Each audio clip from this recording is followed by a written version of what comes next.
Hey guys, David Robinson here. Welcome to the apartment investing journey. Excited for a new episode for you today and to have a conversation with someone that has some background in more of the business world and the corporate world, but also extensive amount of experience investing passively in multifamily syndications as well as on the general partnership side. So I think you'll have some great insights to share with you today. Randy Langenderfer, welcome to the show. I appreciate you coming on.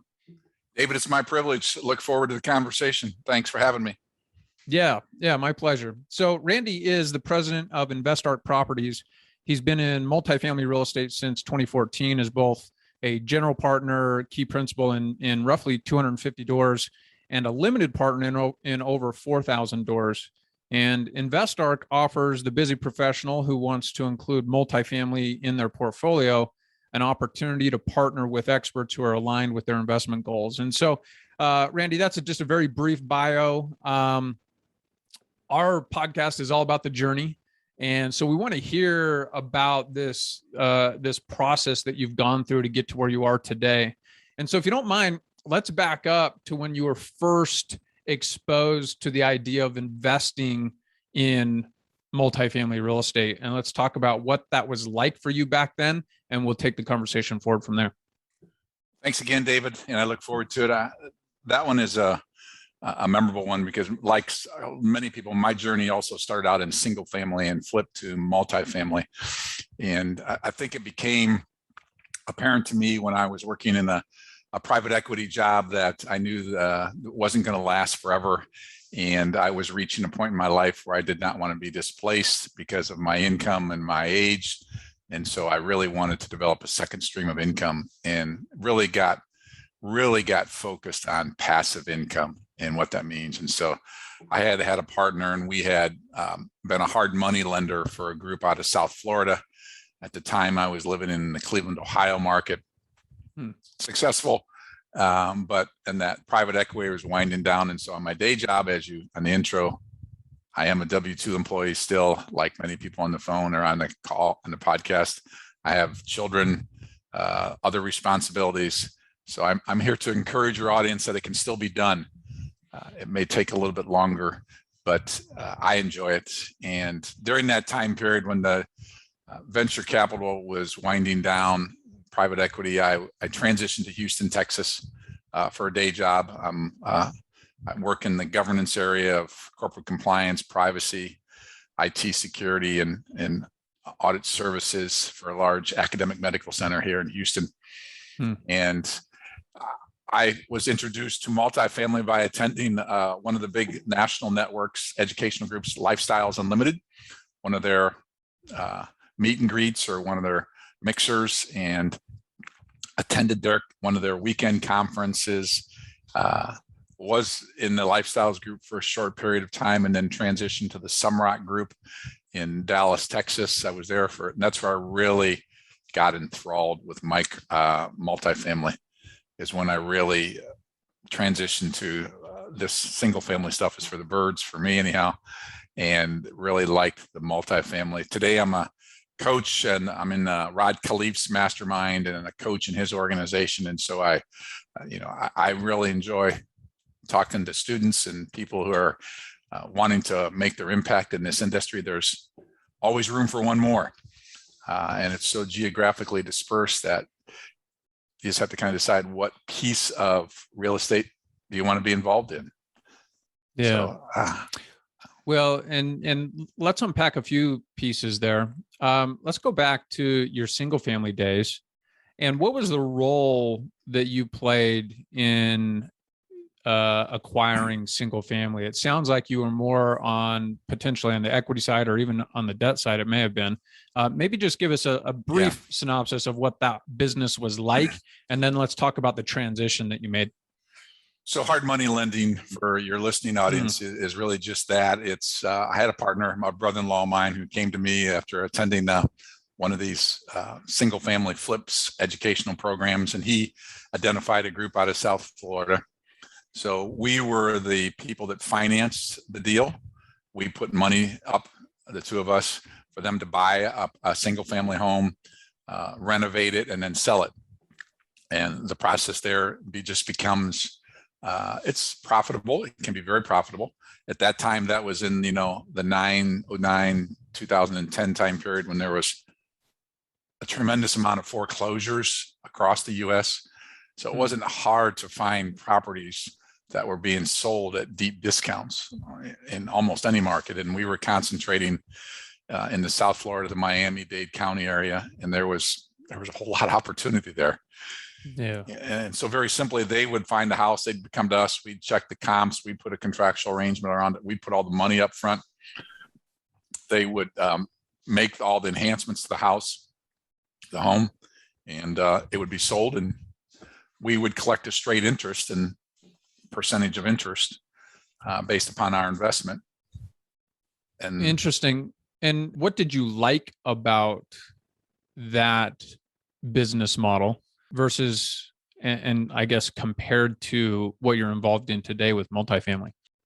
Well, at that time, I was really just getting started on the real estate journey. So I've always loved real estate. From the first house my wife and I bought was a duplex, and we lived in one half and rented out the other half as a 20-something-year-old couple. So I've always liked real estate. And so the fact that I had a brother-in-law who I really trusted brought me into this space. I said if he was as conservative, if not more than I, and so if he was ready to put his dollars on the line, I'd go along for the ride. And I've done a lot of house renovation myself. I felt fairly competent in that area. But what became apparent is that to leverage or to really grow, there needs to be a lot of volume. And it becomes very labor intensive. So every deal is turning probably ideally 10, 12 weeks, maybe 15 weeks at the most. And so you're having to look at a new market, looking at comparable prices, evaluating the rehab budget. And it just got to be very time consuming. So fast forward, when I moved to Houston, I got really excited about moving to the 4th largest metro area in the US, thinking got to be a ton of real estate here. And there is. Right. And I did some hard money lending here when I first got here, found a group, did some of that. But once I learned about multifamily, the transition to multifamily was that you have to do upfront work to find a deal. That's assuming you want to be a general partner, you want to be an operator. If you want to be a passive, there's very little work to be done other than to build a relationship with a sponsor or a GP. But from an operator or a sponsor perspective, there is upfront work, but then it becomes autopilot after 6 months, a year into it. You spend a lot of time analyzing deals up front to identify the opportunity, but it's much less time consuming. And so when you were first exposed to multifamily, I think you mentioned Lifestyles Unlimited is where you were initially exposed to it. Did you go into that with the plan of being an operator or a general partner, or you have an extensive amount of experience on the passive side? I'm just curious about sort of your mindset going into that, and what the process looked like for you from when you first were exposed to multifamily to what you're doing today. At that time, David, it was Lifestyles was the only gig I knew in Houston when I first came to town, and they offer education in both single family and multifamily. So they have a very large organization, and I don't know about Salt Lake where you're at, but they have other locations around the U.S. I don't know where's the closest one to your area, but they have offices in many locations, and so they offer both single family and multifamily. And the way they presented it was, you go to a weekend, a Saturday and a Sunday, and they present single family on Saturday, all the do's and don'ts and how you do single family, and then on Sunday they do multifamily. And I mean, there's a lot of people that still do single family and they're making good money at it, but I'm just like, it's a no-brainer for me. Gotcha. I mean, I can have, and I can have a 100-unit building with 5% vacancy, and that's 5 units. But if I have 5 units and they're all vacant, I've got 100% vacancy. Right. creating a lot different challenge, a lot more challenges. Yeah, absolutely. And so when you were first exposed to it through Lifestyles Unlimited, you started to learn about it. You realized, oh, this is a model that actually fits me a little bit better with my goals. What were the first steps that you took to get involved? Yeah, so I'm still working the W-2 job, as we said. And so at that time, I didn't have a desire to be an active or a sponsor, a GP, because just limited time with the changing career and getting my family settled down here and stuff. And so I really was focused on the process and how I could identify deals and how would I identify a good deal from a bad deal and what made a sponsor a good sponsor. And, nobody talks about bad things happening in this space, but they are a business and things can happen that are not pleasant. So that's really the interesting thing was that. And then also when I started to get involved in the active side, I learned about non-recourse debt. That to me, I had looked at buying a business to transition out of the corporate world and make my living that way. But the fact that I can buy a multi-million-dollar asset and not be held personally financially liable is extremely advantageous. And that was an aha moment, I'll say, that I can get a multi-million-dollar loan on a property asset probably easier than I could get a single family loan on my primary residence. Yeah. That's a major benefit of getting into the commercial and specifically multifamily space. So I'm curious, the first few deals that you got involved in from a passive perspective, how did you get involved with those deals? And maybe you didn't have specific criteria at that point in time, but I'm curious about your criteria that you used to vet sponsors and what you were looking for in a deal at that point in time. Well, I think as a kind of alluded to in our pre-roll conversation, I think as a passive investor, I think I bring more to the general partner side because I have that mentality. And so when I first started, I can't lie to you and tell you I had a 10-step criteria. I was just learning the process. And I think the first property I ever got involved in, it's got another whole podcast story around it, but it was a bridge loan. It was not a big transition, but it was a heavy lift, as we say today, that made a lot of sense. And I really knew and liked and trusted the guy that was the lead sponsor. He came from a corporate background. I tend to gravitate towards general partners or sponsors that are corporately oriented. I think that's just my perspective. I think it brings some discipline and some sophistication, but I really liked him. And probably much more relationship driven than analytical driven at first. Today, if you flip around and say, I get, after you build a little bit of network and you attend some of these large organizations, and there are many across the US, wherever you're at, there's plenty of deals flowing today. And today I get more than I can handle on my inbox, and my criteria is very analytical today. And probably has grown, but I have in 8 years almost, I've learned a lot, I'll say, both good and bad. Yeah, I bet.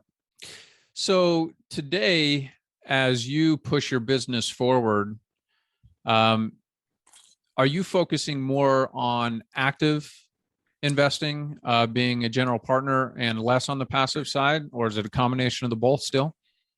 Well, I tell people I hope to always be a passive investor in real estate, because the more you're in the space, you recognize and learn about good sponsors and good operators. And to the point when I first did deals, I would I'd get on a plane and go see the place if I had to, or I'd drive it and look at it, and I'd see all kinds of data analytics around it. Today, some of the relationships I've established over the almost 8 years, people send me a deal, I'm pretty confident I know this person's a great operator, and if I've got some cash, I'm just going to do it.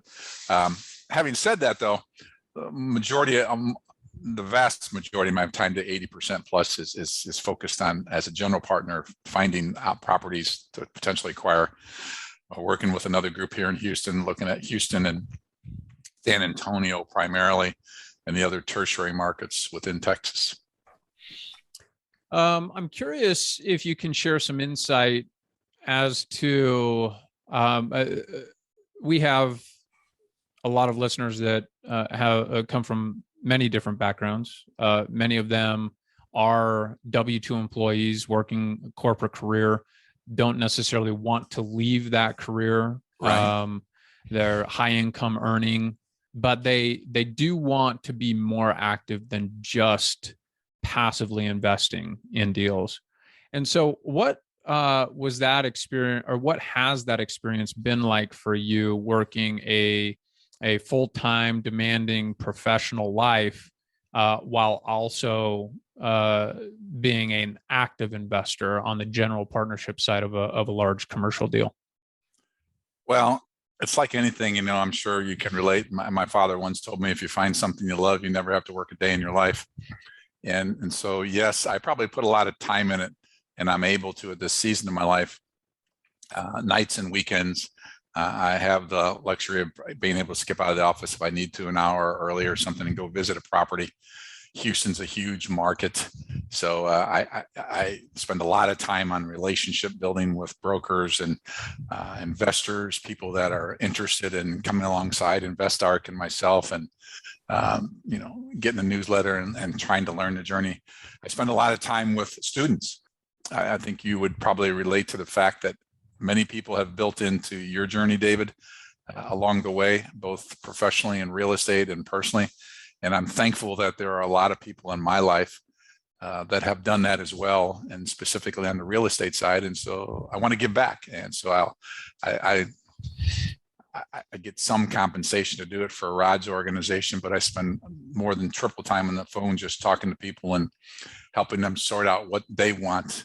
Because I think that's really where the journey begins as a passive investor. If you mentioned a couple different scenarios. If you're a high net worth individual that's still doing the W-2 job, and maybe you think about dabbling in this, find a sponsor, attend one of the groups, meetup groups. I'm sure you have had tens of syndicators on this podcast that your listeners could reach out to any one of them, and begin to establish a relationship. And if they don't want to talk to you, then that's a giant red flag, or they won't talk to you. If you're younger and you don't have maybe the wherewithal to do this a lot, plug into one of the groups and partner with 2 or 3 other investors to form an LLC to come up with a $50,000 minimum, if that's what the minimum is. There are ways to achieve. You may say, Randy, I don't have 50,000 spendable income, but maybe you've got 15 and 3 other people have got 15. You could form an LLC and put it in a partnership and start to ask questions of the sponsor or the GP along the way. So it really starts with this. I have this conversation all the time with students. What's the strategy? Where do you want to go? And like it was for me, that's probably the hardest thing to articulate in the beginning, because you don't know, you just know you want to be in real estate. But stay in the game, be active, join meetups. They're free. They take a little time, podcast yours, and there are others. When I get in the car, my wife is tired of listening to real estate podcast shows, but it's a continued education for me. It's a continued network. Yeah. And it's never stopping. So maybe we can touch a little bit on your experience in coaching other students in the Rod Cleef program. I guess the question that I would ask you, and I'm sure that there's a lot of listeners right now who have listened to dozens, if not hundreds of podcasts, right, have attended different training events, and still haven't taken the action necessary to push them forward. In your experience in coaching students, is there an underlying challenge or hurdle, or what do you see most that holds back your students from taking action to achieve their goals? Yes. I think I saw the statistic someplace that 90% of the people that put out money to attend one of these boot camps, or from Rods or Sumrock or Khalif or uh, Gino and Jake and Gino, Dan Hanford. There's a ton of them out there, but 90% of them never do nothing. It's a nice weekend away or vacation, and that's fine if that's what you want. But Sure. when you get serious, I think you have to take some action. And so the first step of that is really education. So I'm always kind of amazed. People say, "Well, I don't want to spend the money on that yet to know if there's a return. I want to fully understand every aspect of it before I put my toes in the water." Well, to which I say, I'm a finance, IT college graduate and an MBA and a CPA, but I invested a lot of money in my education, my formal education, a lot of money, or my parents did as well. I should give credit. Yeah. a lot of money before I ever saw a dime in return, right? So why is it from the real estate investor's perspective, you're not willing to dip your toes in the water and spend a couple hundred or even a couple $1,000s to attend these sessions and meet people that are like-minded, that want to do the same things you do?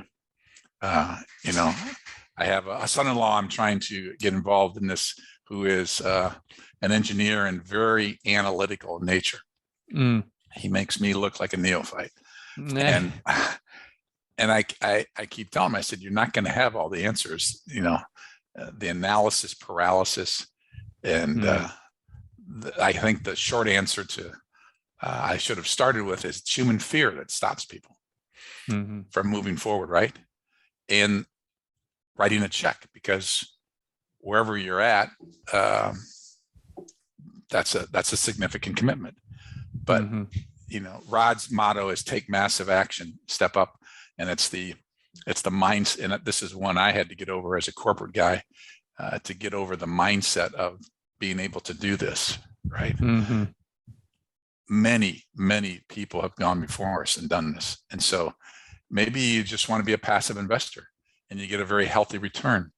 There's nothing wrong with that. You don't ever have to become an active sponsor. There's different asset classes besides multifamily if you want to get involved in.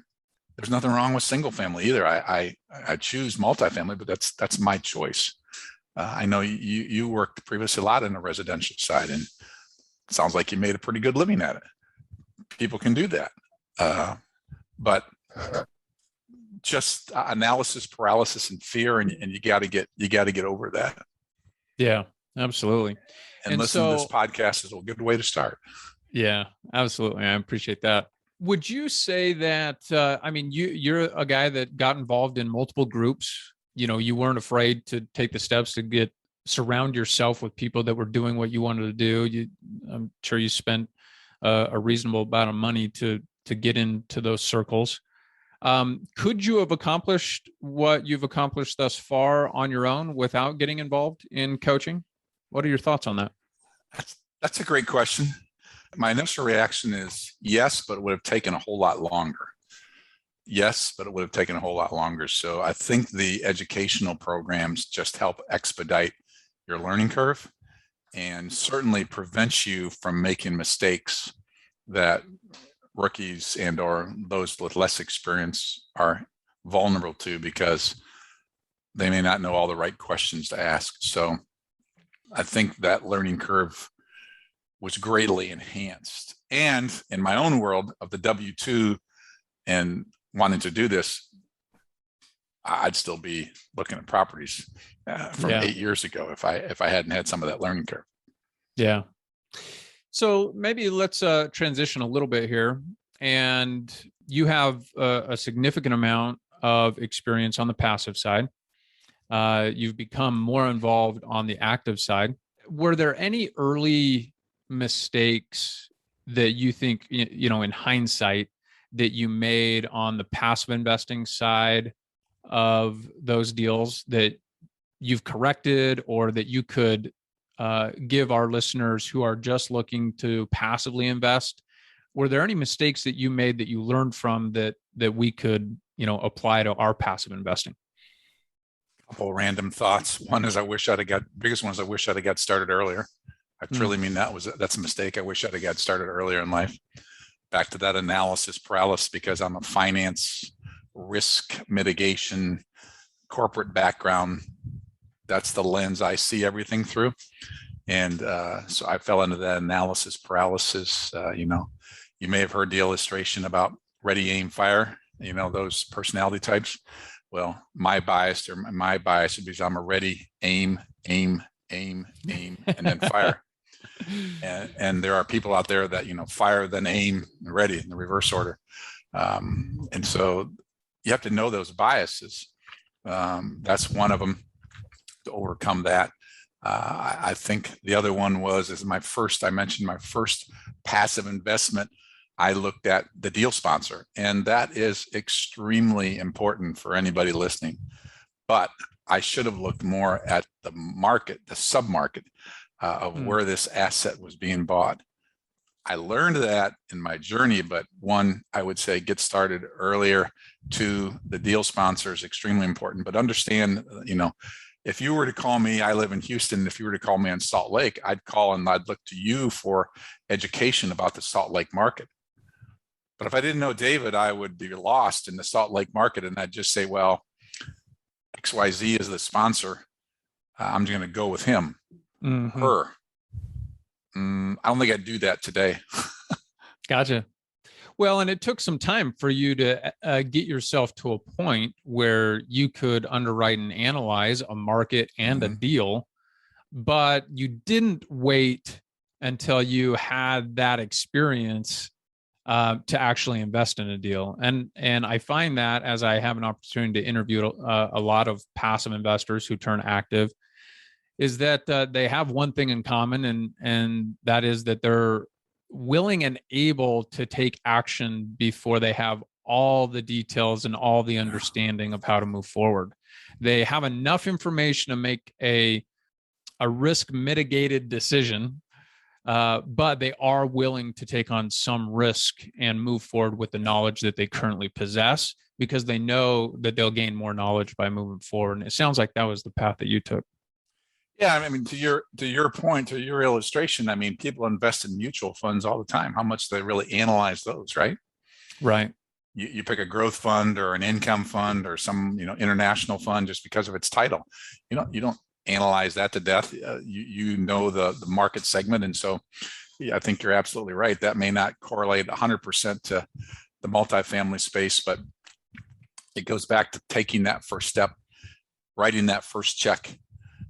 Again, I say the first time I did it on my own, but then after that, I partnered with a couple people to do it because I wanted to, using my corporate mindset, mitigate my risk, lower my risk with other people and less money to lose if I were to lose it. The mistake I made is not betting the farm on some of those early properties because they made such wonderful returns. The risk mitigation worked against me almost because the return was, a couple of them were phenomenal. Hindsight's 2020. It is. It really is. Well, look, you've been gracious with your time thus far. I want to start winding down here. I do want to ask you about, what's on the horizon for InvestArc, and what are your thoughts on the market moving forward? InvestArc is real busy partnering, joint venturing with other syndicators. We're focusing today on the Houston, San Antonio market, trying to identify, underwrite, acquire, and then operate multifamily units, anything probably 90 doors plus. There's the Houston market, and like much of the whole country, is just on fire with multifamily, with sales. I mean, it seems like everything is for sale in Houston, but it's crazy prices.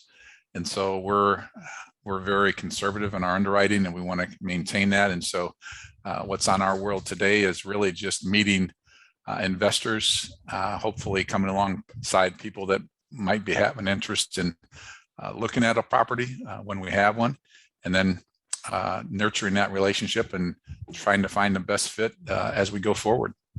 Yeah, love it. And your thoughts on the market moving forward? Thoughts on the market. I'm sorry, you did ask that one. I would say, I wish I had a crystal ball, David. If I was accurate at that, you probably wouldn't be talking to me. I don't know what I'd be doing, something very different. Be on the beach somewhere. Be on the beach, but I'm very bullish on the multifamily space. I have committed a significant amount of, I've backed it up with a significant portion of my net worth is, I'd say probably 40 to 45% of my net worth is in multifamily investments today. And I'm okay with that. From a technical perspective, that would be overweighted, but I think the space, given we're a couple macro factors I look at is we're becoming a nation of renters. A population of 350 million.